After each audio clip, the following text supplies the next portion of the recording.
Muy buenas noches. Vamos a hacer la exposición sobre los temas planteados para el Diplomado en Neurociencias, la clase 1, 2 y 3. En la clase 1 vimos una introducción sobre el marco general que vamos a ver en todo el diplomado y arrancamos estudiando algunos neuromitos, entendiendo que los neuromitos son algunas ideas falsas que han florecido tanto en la cultura popular y en ciertos lugares académicos de lenta desaparición por dos motivos. Uno, por un lado, están protegidos por conceptos científicos complejos y por otro, por el hecho de que las pruebas se esconden en publicaciones que tienen un discutido lenguaje técnico. Hay algunos neuromitos famosos, como por ejemplo que solo se utiliza el 10% del cerebro, o que se usa un hemisferio del cerebro más que otro, o el tamaño del cerebro determina la inteligencia de una persona. El cerebro está inactivo en el sueño, eso también es una falsa creencia, o que las neuronas que no se usan se mueren, o que el cerebro de las personas mayores ya no aprende.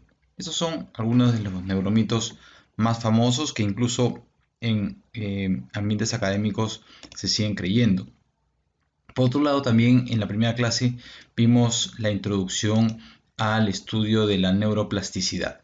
En la neuroplasticidad decíamos que es la base del aprendizaje y ahí lo dividimos en tres. ¿Cómo es que es la base del aprendizaje? Estudiamos algo de las neuronas y vimos específicamente a qué se refería el concepto de plasticidad neuronal. Como base del aprendizaje, muestra que es nuestra capacidad de aprender es la que nos permite hacer cambios en nuestros modos de ver la vida, de comportarnos, relacionarnos, trabajar y lograr que podamos aprender, mejorar y expresarnos en nuestro máximo potencial. Por ello, no quedan dudas de que una de las características que hace al sistema nervioso tan excepcional es justamente esta capacidad de plasticidad. La flexibilidad se entiende como la transformación e innovación y puede decirse que estas cualidades son la base de la capacidad adaptativa de los vertebrados y condiciones variables, tanto ambientales como fisiológicas. Cuando estudiamos la neurona, vemos que entre ellas se conectan a través de la sinapsis, lo que se denomina la ley de Hebb.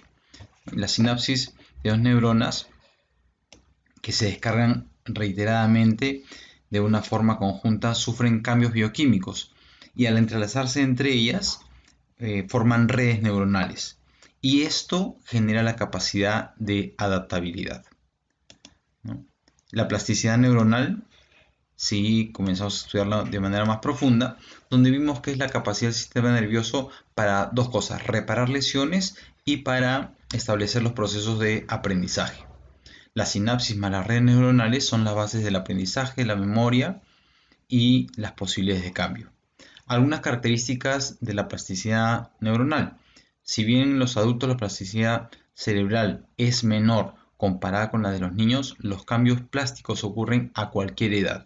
Eso rompe uno de los neuromitos tan creídos que dicen que los adultos ya no aprenden.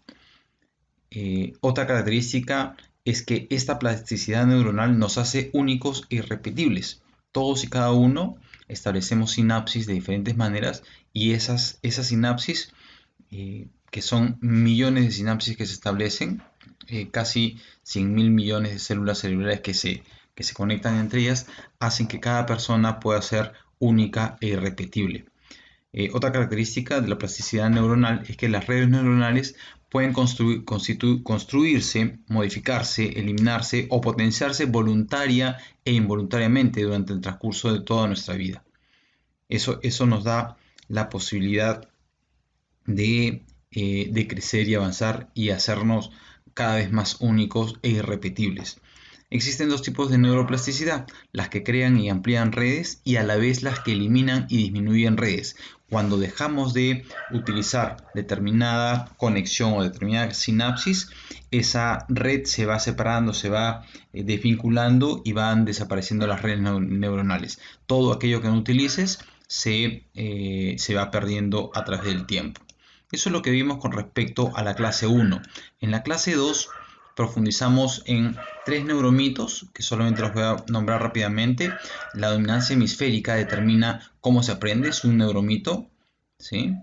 Creyendo que el hemisferio derecho, el hemisferio izquierdo prima en la dominancia. Otro neuromito es que los seres humanos solo utilizan el 10% de los cerebros. Hoy sabemos que no es así. Un tercer neuromito es que comer alimentos azucarados trae aparejada la hiperactividad, ¿sí? Entonces, son 3 neuromitos que podemos usarlos en el tema de educación. Vimos también la introducción al sistema nervioso, y aquí sí vemos ampliamente el sistema nervioso central. Los otros los dejamos para verlos posteriormente, pero nos centramos básicamente en el sistema nervioso central. Los 4 sistemas nerviosos que estamos estudiando son el sistema nervioso central, el sistema nervioso periférico, el sistema nervioso autónomo o vegetativo y el sistema emocional o límbico. Y cada uno de ellos tiene sus propias características, sus partes, sus procesos y las funciones que tienen. Si vamos profundizando, por ejemplo, en las partes del sistema nervioso central, vemos que tiene el encéfalo y la médula espinal. Y el encéfalo formado por el cerebro, el cuerpo calloso, el cerebelo, el tronco de encéfalo, los pares craneales. Y cada uno de estos podríamos decir muchas cosas que de repente en otro video podríamos especificar más. Lo interesante es que nosotros podríamos tener diferentes, dentro de cada parte, diferentes funciones, ¿no? El cuerpo calloso de igual manera tiene sus funciones, el cerebelo también, el tronco del encéfalo y los pares craneales. De igual manera, la médula espinal también cumple determinadas funciones y características que son importantes para el funcionamiento de todo el sistema nervioso. Y es donde más profundizamos. Hablamos algo del sistema nervioso autónomo, donde vimos sus partes, el simpático y el parasimpático, y cómo funcionaba. Y de igual manera vimos algo del sistema límbico, ¿sí? El sistema es el sistema emocional básicamente, ¿no? Y donde están las 3 partes, sus componentes, la amígdala central, el núcleo de accumbens y el hipocampo, y cada uno con sus determinadas características, ¿sí? En la clase número 3 vimos temas de plasticidad y cómo la potenciación o la depresión a largo plazo. Vimos alguna introducción, profundizamos en el tema de la neuroplasticidad para la potenciación de largo plazo, la depresión de largo plazo y las reglas de la neuroplasticidad, si se conserva o se pierde. Vimos algunos sistemas, cómo funciona el sistema atencional y las partes que tiene, que puede ser voluntaria o espontánea. De igual manera, vimos algunas estrategias para convertir la información en conocimiento. Y ahí vimos algunas técnicas como la novedad, la sorpresa, la predicción, anticipación positiva o intereses individuales, que también fueron temas de la conferencia que nos dio el doctor cuando estuvimos en su clase presencial. El registro de los estímulos de largo plazo, la atención, la emoción y el estrés, y los elementos para convertir la información en conocimiento, el RAD. El RAD lo entendemos como el sistema activador reticular ascendente, la amígdala y la dopamina, ¿no? Todo esto lo profundizamos en la clase número 3. Vimos un cuarto neuromito, que si los aprendizajes no ocurren durante ciertos periodos críticos, no pueden ocurrir más, cosa que ya sabemos que es falso. Y vimos algunos anexos sobre fisiología, sobre la conformación de las neuronas, su clasificación y algunos conceptos más. Estos son los puntos básicos que vimos en las 3 primeras clases y continuaremos posteriormente con las próximas sesiones. Gracias.